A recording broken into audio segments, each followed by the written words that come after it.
జాప్యం వహించకూడదు. దేవుని వాక్యాన్ని ప్రకటించాలి.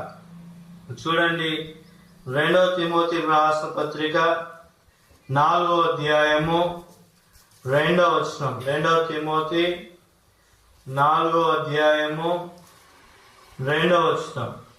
వాక్యమును ప్రకటించుము, సమయమందును అసమయమందును ప్రయాసపడము, సంపూర్ణమైన దీర్ఘశాంతముతో ఉపదేశించుటకు ఖండించుము, గద్దించుము, బుద్ధి చెప్పు. కాబట్టి జ్ఞాపకం చేసుకోవాలి, వాక్యాన్ని ప్రకటించేటువంటి అనుభవంలోకి యవనస్తులు రావాలా.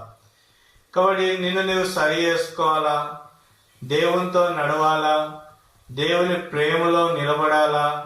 నిలబడిన తర్వాత వాక్యమును ఏం చేయాలా? ప్రకటించే వారంగా ఉండాలి. వాక్యాన్ని ప్రకటించే వారంగా ఉండాలి. ఎప్పుడు ప్రకటించాలంట? సమయమందును అసమయమందును.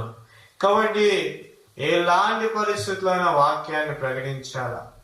కాబట్టి దేవుని యొక్క ప్రేమ వాక్కును అనేక మందికి చెప్పాలనేటువంటి ఉత్సాహాన్ని కలిగి ఉండాలి.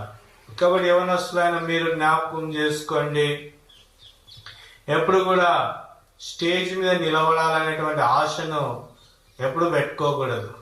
దేవుని కొరకు పని చేయాలనేటువంటి ఆశను పెట్టుకోవాలి. చాలా మంది ఈ కనబడాలి అనేటువంటి ఆశను పెట్టుకొని దేవుని వాక్యానికి దూరం అయిపోతూ ఉన్నారు. కాబట్టి మీలో శత్రువు పని చేయకూడదు. దేవుని వాక్యము మీలో పని చేయాలా. దేవుని కొరకు మీరు బలంగా నిలబడాలా. ఆ తృష్ణ మీ హృదయంలో ఉండాలా. కనబడాలి అనేటువంటి తృష్ణ కాదు, దేవుని కొరకు పని చేయాలి అనేటువంటి తృష్ణను కలిగి వాక్యమును మనం ఏం చేయాలా? ప్రకటించాలి. కాబట్టి వాక్యమును ప్రకటించుట కూడా ఏంటిదంట? దేవుని యందు నడవడమే.